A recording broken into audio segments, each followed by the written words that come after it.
Vamos, senhores, vamos aí para frente, muita informação aí para passar nessa semana de revisão. Vamos dar uma verificada geral aqui, chamada linha do tempo, e aí apresentar para os senhores aí as peças prováveis. Aí vamos falar um pouco de cada peça, não vamos aprofundar muito, senão é, enfadonho e aí gigantesco. Aí teremos a noite, o dia todo para passar isso aí, tá bom?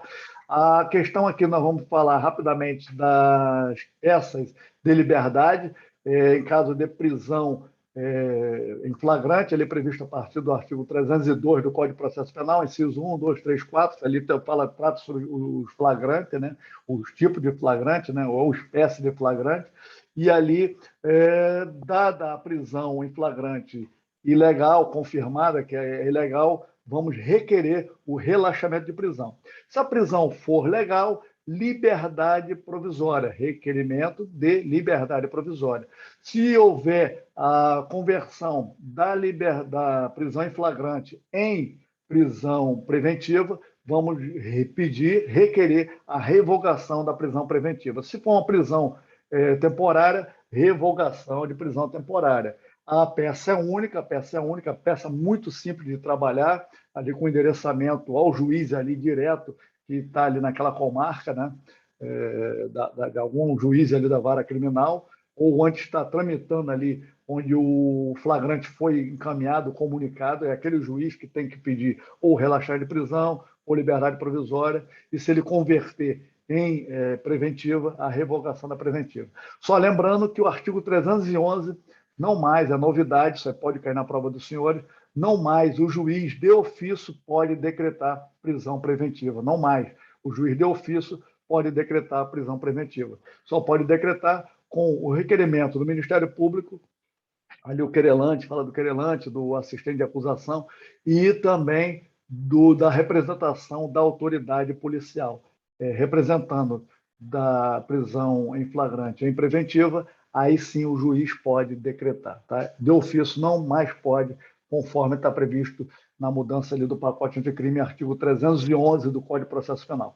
E também os doutrinadores subtentes, nesse sentido, que o artigo 310, o juiz não pode converter também a prisão em flagrante em preventiva se não houver essa provocação chama de sistema acusatório. O juiz ele tem que ser imparcial, tá? E aguardar a acusação do Ministério Público ou do querelante. Muita informação, senhores. Então, vamos seguindo aqui. Tá? Dando continuidade aqui, nós estamos aqui falando rapidinho de peças de liberdade, e aí sim é dado o chamado oferecimento da denúncia ou da queixa. Ali, o oferecimento da denúncia está previsto no artigo 24 do Código de Processo Penal. E ali abre-se ali a ação penal, né, com oferecimento da denúncia ou da queixa. Abriu o oferecimento da denúncia ou da queixa, é dado início à ação penal, tá bom?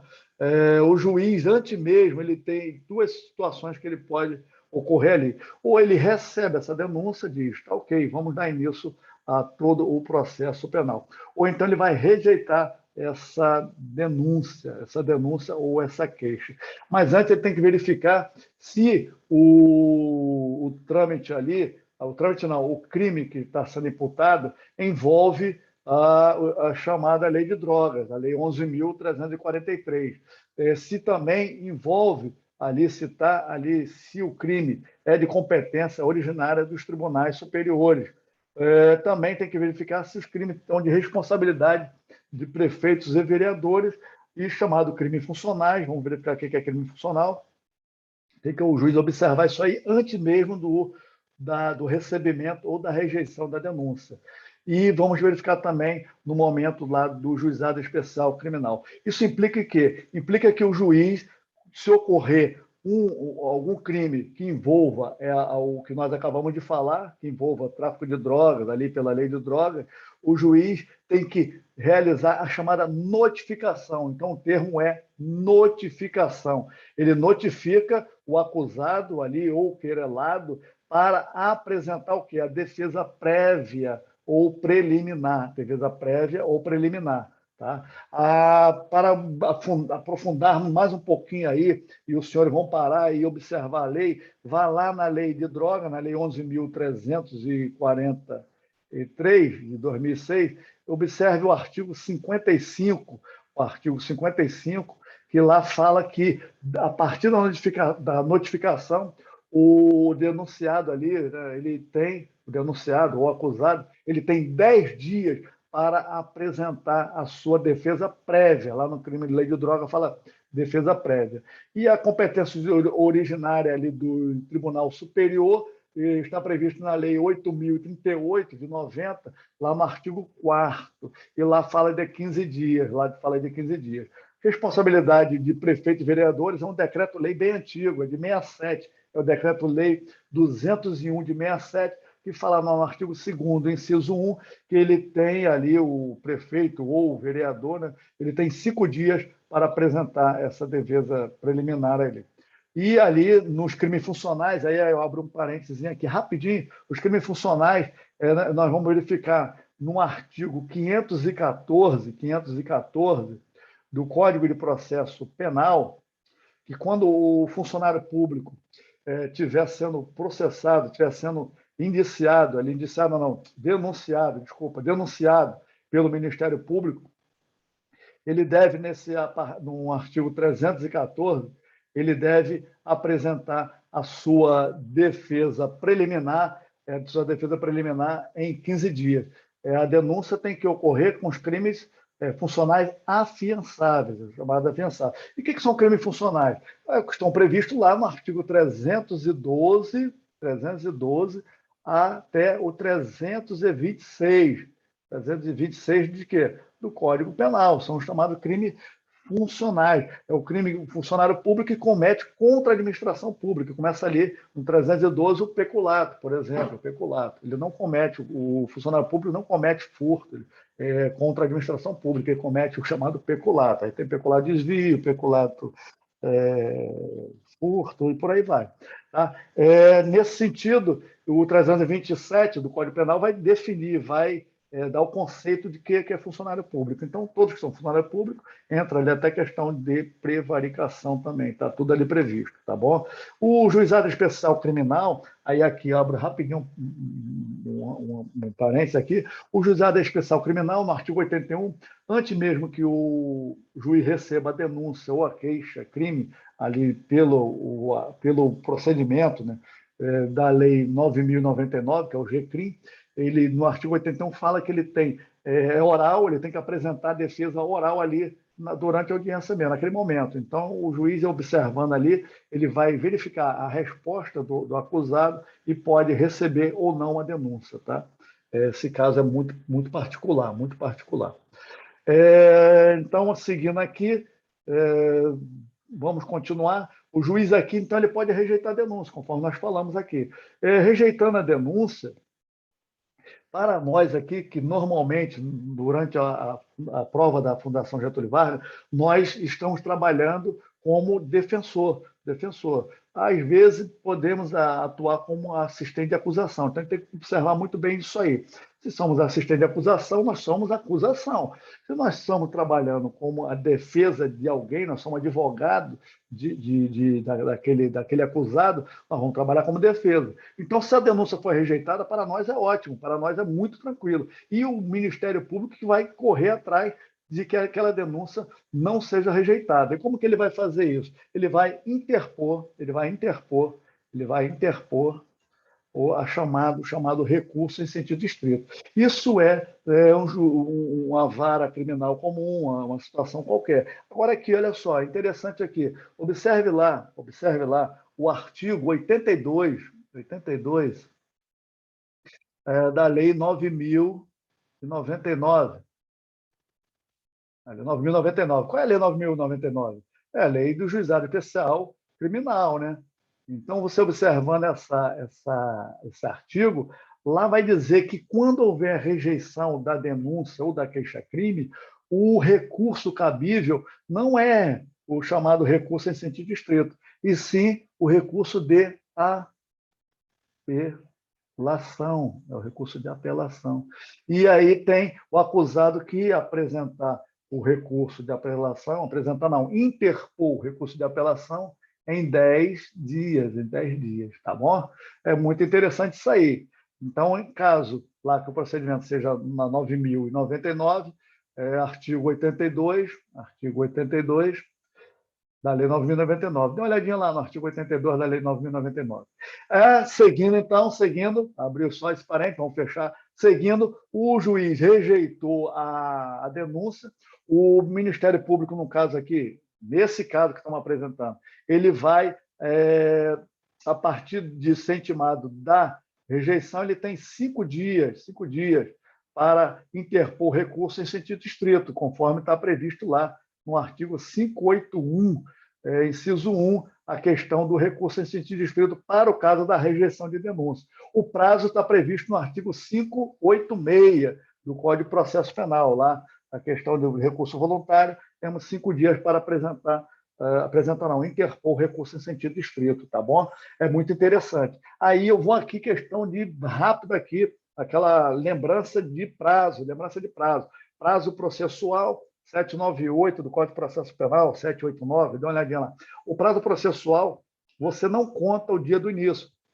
Começa a contar o dia subsequente ao início, desde que esse dia seja útil, Suponhamos que o Ministério Público ele tem 5 dias para interpor recurso em sentido estrito, o RES, e ele foi intimado ali da rejeição da denúncia na sexta-feira, em uma sexta-feira. Ora, se eu não conto o dia de início, eu vou contar o dia logo subsequente que seja dia útil.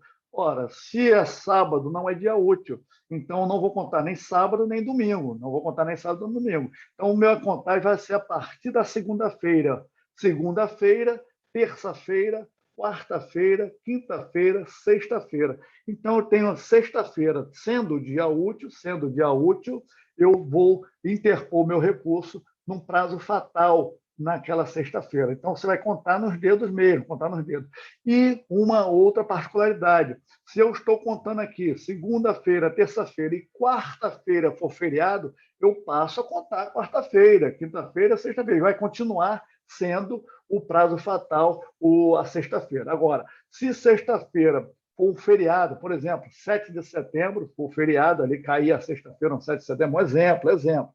Sexta-feira, 7 de setembro, eu não conto, eu não tenho prazo fatal na sexta-feira. Eu pulo a sexta-feira, pulo o sábado, pulo o domingo e vou interpor o meu recurso em sentido estrito, no máximo até aquela segunda-feira subsequente ali que nós estamos falando. Entendeu? Então, na altura do campeonato, isso aqui está bem claro, isso aqui está bem, é só revisional mesmo, tá?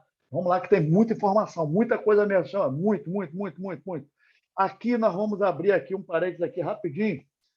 Se esse recurso aqui ele for denegado, ou seja, não for aceito, não foi admitido pelo juiz ali que rejeitou aquela denúncia, ele pode ser denegado ou ele pode ter uma obstrução em segmento, ser obstáculo o seu segmento, e não seguir para o Tribunal de Justiça. O juiz pode fazer isso? Pode.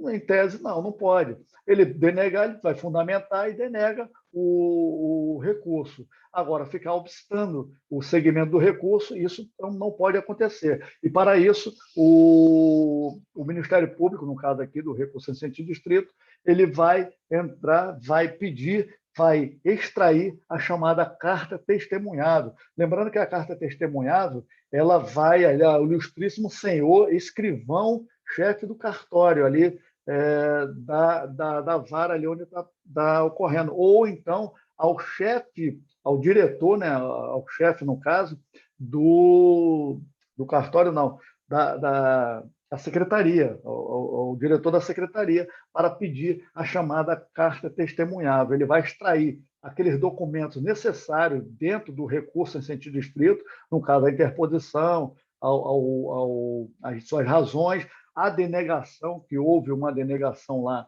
em relação à denegação, ele vai extrair tudo isso e vai formar as chamadas razões disso tudo e vai enviar direto, sem passar pelo juiz, direto ao Tribunal de Justiça, essa carta testemunhável. Essa carta aí, depois que ele extrai todo esse processo, ele, por por ter vindo originário de um recurso em sentido estrito, ali baseado pelo artigo 643, ele vai pedir o juízo de retratação. Observe lá, o 643 do Código Penal, ele vai pedir o juízo de retratação. Então, o juízo de retratação não tem só no recurso em sentido estrito e também não tem só lá no agravo, agravo em execução, lá na lei de execução penal. Há aqui também, na carta testemunhado, também tem o juízo de retratação, pode pedir chamado juízo de retratação. Então, observe lá o artigo 639, né? 639 para a carta testemunhado, inciso 1, quando denegar, e inciso 2, se houver a obstrução do recurso em sentido estrito. Isso tudo do CPP, tá bom? Observe aí, muita informação, senhora, mas é assim mesmo, é assim mesmo. Tá? Aqui já está consolidado, já está sedimentado na cabeça dos senhores aí, de tanto estudar, que é uma revisão geral. E aí o juiz ele não rejeitou, ele recebeu a denúncia, o juiz recebeu a denúncia. Então, o juiz recebendo a denúncia lá, observe lá, o juiz recebendo a denúncia, ele irá fazer o quê? Irá ter que citar o réu, e essa citação tem que ser válida, tem de ser válida. E aí eu abro mais um parênteses aí para os senhores estudarem aí e dar aquela revisão. Observe lá o artigo, a partir do artigo 351 até ali o 369 do Código de Processo Penal, ali a citação ali. Aquela questão da citação já caiu até em exame anterior, dizendo que o acusado ali, né, ele estava preso e ele foi citado, ele não encontrou e citaram ele por edital. Ora, o citado não, o acusado preso naquela comarca ali onde está tramitando o processo, ele tem que ser citado pessoalmente. Ele não pode, se ele for citado por outro meio, de outra forma, será nula aquela citação e ali anula toda a questão do processo ali. Vocês vão pedir em preliminares a nulidade do processo, tá bom? Então, nesse sentido aí, tem que observar a questão da citação, se for citação por hora certa. Quando que é feita a citação por hora certa? A citação por hora certa é quando o acusado ali, o réu, né, que ele já foi recebido a denúncia, passou a ser réu, ele está se omitindo a receber a citação, a ser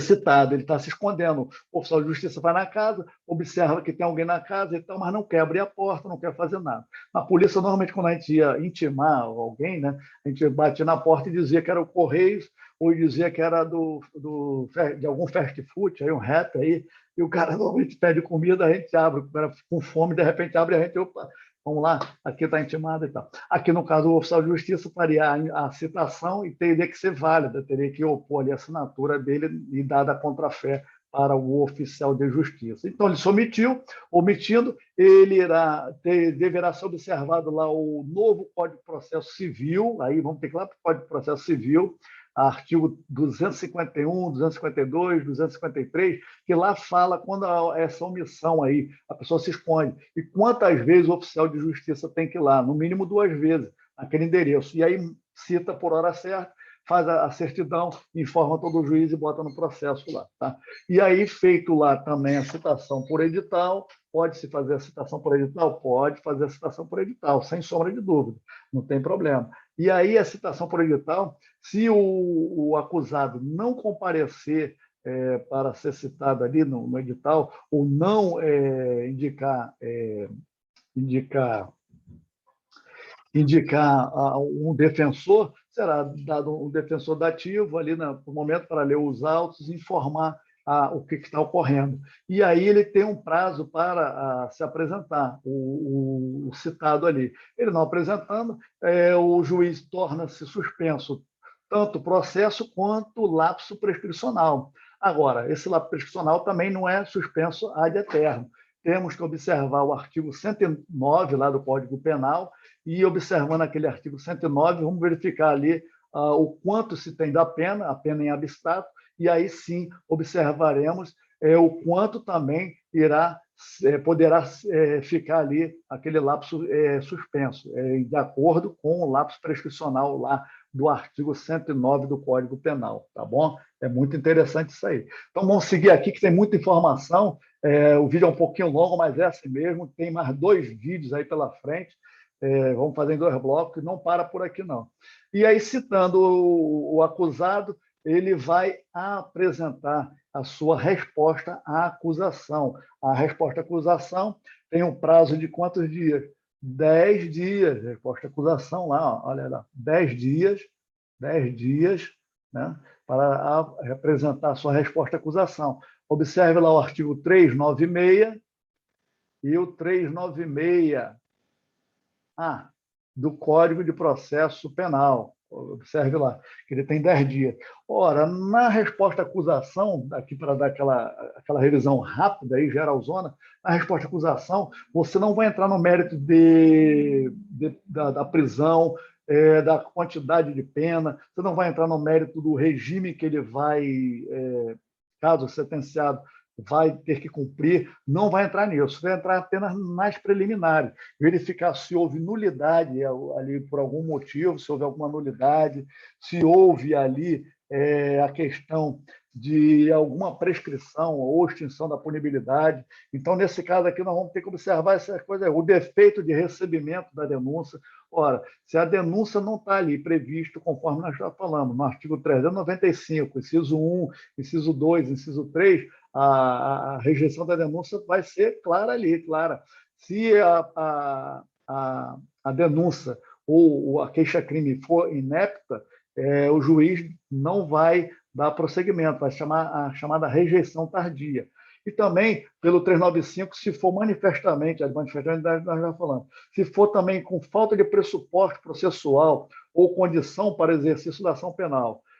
Por exemplo, se um crime que deixa vestígio, nós chamamos de crime não transeúnte, deve ser feito a perícia. Se a perícia não foi feita e o crime deixou vestígio, ora, faltou ali uma condição para exercício dessa ação penal. E aí o juiz pode rejeitar. Isso tudo, nós, como defensores, nós, como estamos defendendo aquele acusado, vamos ter que colocar isso em preliminar e pedir a chamada rejeição da denúncia ali, a chamada rejeição tardia.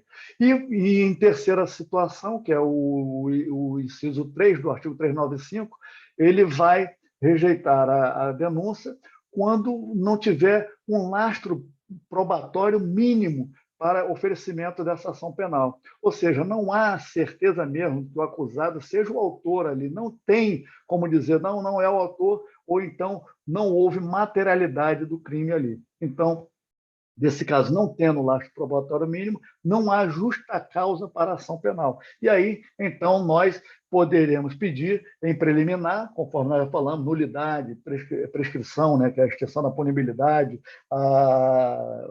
atos prejudiciais ao mérito, nós podemos pedir em preliminares. E, nesse caso, pedindo em preliminar, você pode pedir que seja o quê? Seja rejeitada a denúncia ou a queixa-crime. Tá? E também, seguindo, então ocorre a rejeição tardia da queixa-crime, conforme nós falamos, 395, 1, 2, 3.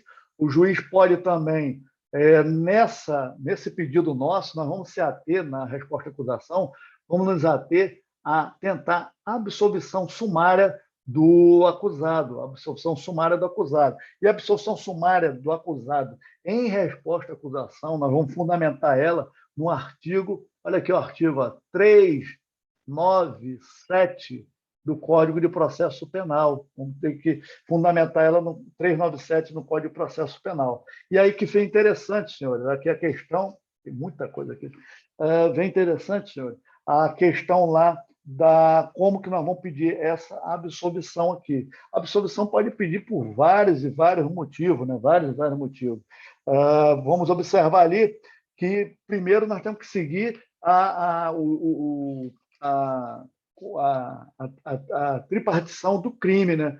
O crime ele é tripartido em 3 substrato, 3 elementos, né? Que é o elemento da tipicidade, da ilicitude, que é a antijuridicidade, e da culpabilidade. Nós temos que verificar que na tipicidade, por exemplo, a conduta, se eu realizo uma conduta, uma coação física irresistível, e a conduta está dentro da tipicidade. Ora, se for uma coação física irresistível, a vis corporis, que nós chamamos, lá previsto no artigo 22 do Código Penal, nós temos que pedir que seja o réu absolvido lá pelo artigo 397, olha só, interessante aqui, ó, 397, inciso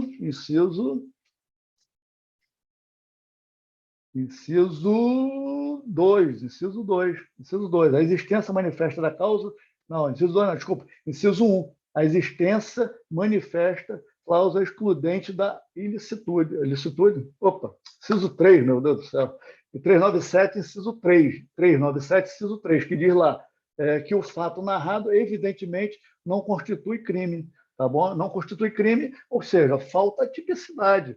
Se falta tipicidade, não tirou um dos pilares do substrato do crime, o crime se torna o quê? Que não existe crime. O crime torna o quê? Outro caso também lá, que nós podemos pedir pelo princípio da insignificância, por exemplo, que caiu várias e várias vezes no exame de ordem, várias e várias vezes, princípio da insignificância.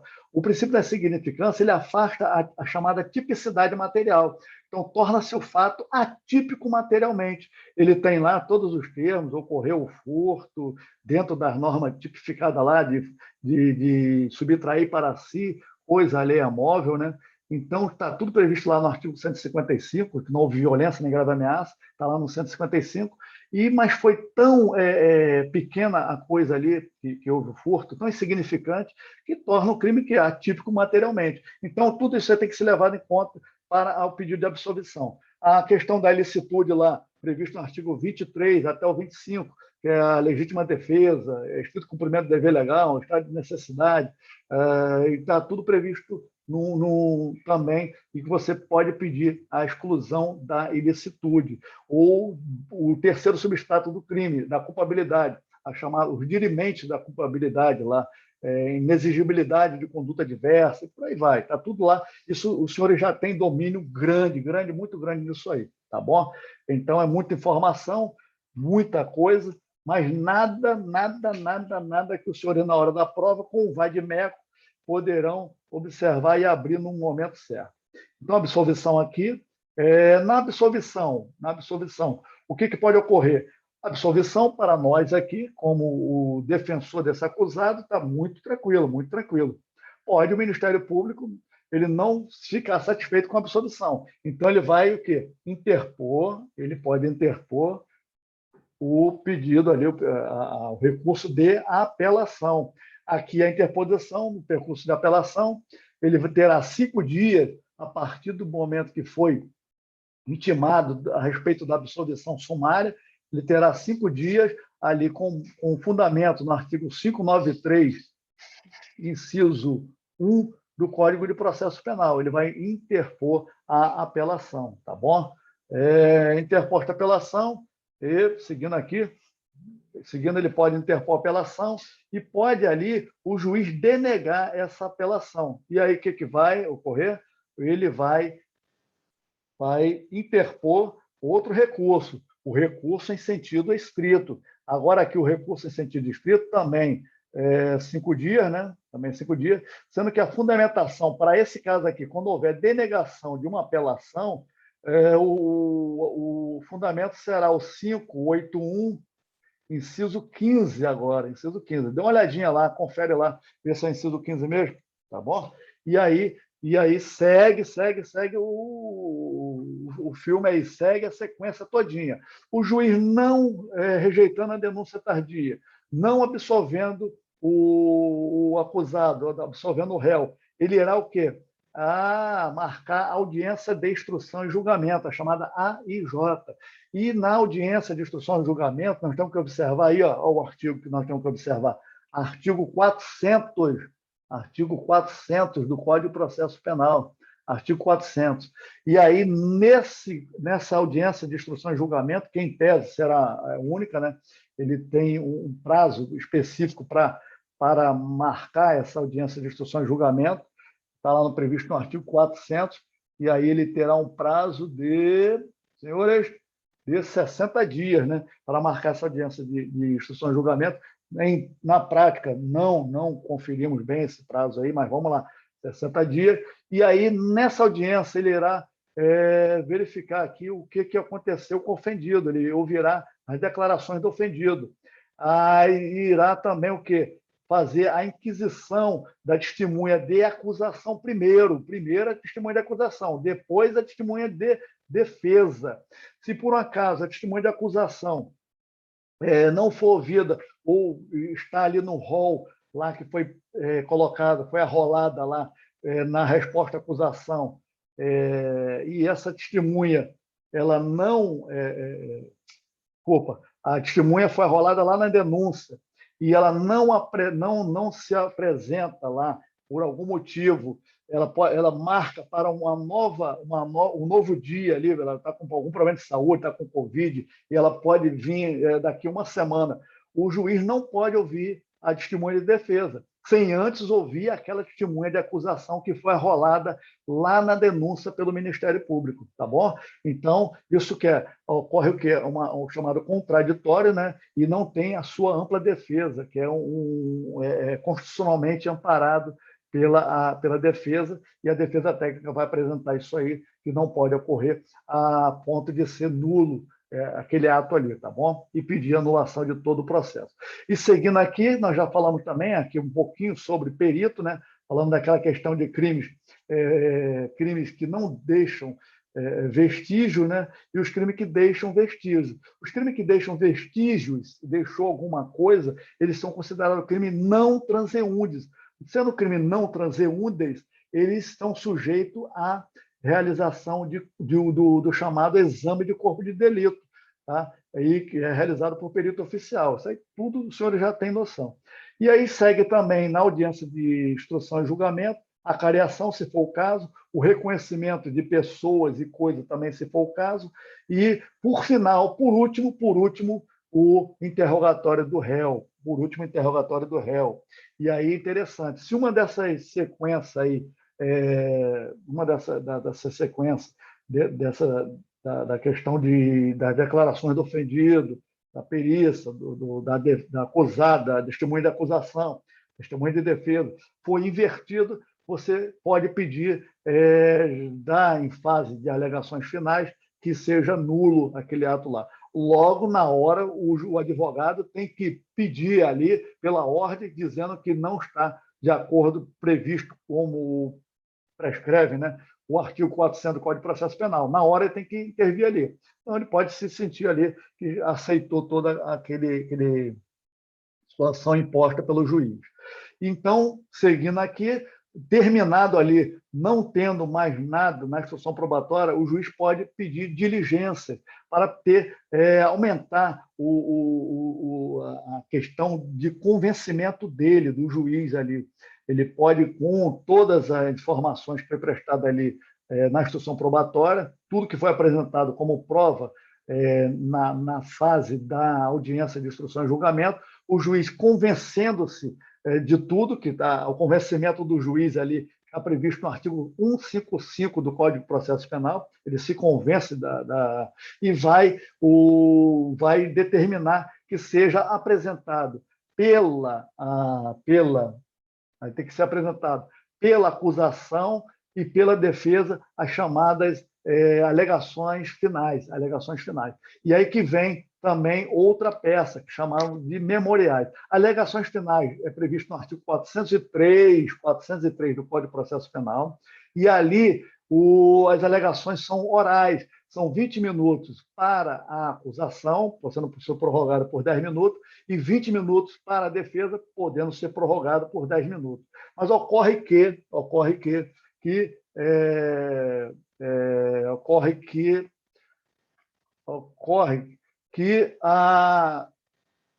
as alegações podem ser por escrito, e aí nós chamamos de memoriais.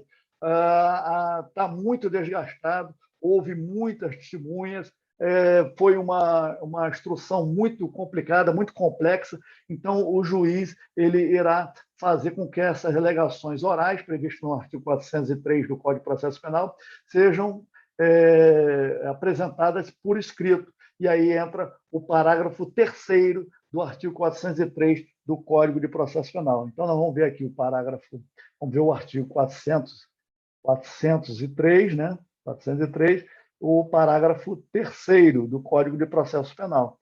Vamos dar uma olhadinha lá e dizendo que lá é dado 5 dias, o prazo de 5 dias para a acusação, o prazo aqui é sucessivo, são 5 dias para a acusação, e aí que vem a jogada de mestre para a gente aqui. Depois desses 5 dias dado para a acusação, aí aparece na prova lá as manifestações derradeiras, as alegações da acusação, as últimas alegações que a acusação se manifesta no processo. Então, isso já deixa para que você, a partir daquele prazo, você tenha 5 dias para você, como o defensor, apresentar as suas alegações por memoriais. Aí que vem também outra questãozinha. Muitos falam assim, eu tenho que botar na prova somente memoriais, eu tenho que botar na prova alegações finais por memoriais. Olha só, senhores, já caiu muito, muito, mas muito em provas anteriores de exame de ordem, os memoriais, porque o memorial é uma peça muito complexa, que você vai, além de pedir novamente a absolvição do réu, tudo que foi apresentado na instrução probatória, você também vai pedir ali que, caso ele seja condenado, seja dada a pena mínima a ele, a pena base, que ele, se ele venha a ser condenado e tem que cumprir pena, que seja cumprida a pena no regime menos gravoso para ele. Então, você vai pedir tudo, tudo. Memorial é a peça que os senhores vão pedir tudo, todas as teses defensivas possíveis, tese subsidiária de mérito, inclusive, também. E aí que entra a questão, qual o nomes iuris que eu vou colocar na peça? A sugestão eu coloco que você faça no corpo, na qualificação, ao fazer o pedido ali, apresentar alegações finais, pula e deixa centralizado em letras garrafais, memoriais. Então, você colocando um pouco a mais, a Fundação Getúlio Vargas não se preocupa com isso, tá? Você não pode deixar de colocar. Está no espelho de correção, memoriais, o senhor ganhou ponto. Se tiver no espelho de correção alegações finais por memoriais, os senhores também vão ganhar ponto. Tá? Só não entre naquela de querer escrever alegações finais sob a forma escrita de memoriais. Você vai acabar esquecendo disso. Então, não esqueçam, foi dado para os senhores o prazo para apresentar as alegações finais de forma escrita, os senhores vão colocar alegações finais e pula a linha, bota em letra garrafal centralizada, memoriais, tá bom? Sem problema nenhum, sem problema nenhum. Seguindo, então, para fecharmos aqui, e foi bastante informação. Se os senhores olharem para trás, vão observar que tem muita, mas muita coisa aí, muita coisa aí. É um revisaço mesmo, até aqui, até aqui. E aí, o juiz, de posse dos memoriais, né, apresentados de forma escrita, tanto da acusação como da defesa, ele vai o quê? Proferir a sentença. E aqui nós paramos, e aqui nós vamos dar uma pausa, vamos dar uma relaxada grande aí, de uns 10, 15 minutos, toma água, toma um banho, ou volta a dar uma revisada nisso aqui rápido aí, e vamos entrar já a partir da sentença e vamos falar com muita tranquilidade aí, com muita parcimônia, porque isso aqui, senhores, olha aqui, ó, isso aqui vai estar logo, final de agosto aí, ou comecinho, meado de setembro, na mão dos senhores aqui, ó, tá bom? Vamos lá, senhores. Até o próximo encontro. Opa, não quer ir embora, não? Vamos.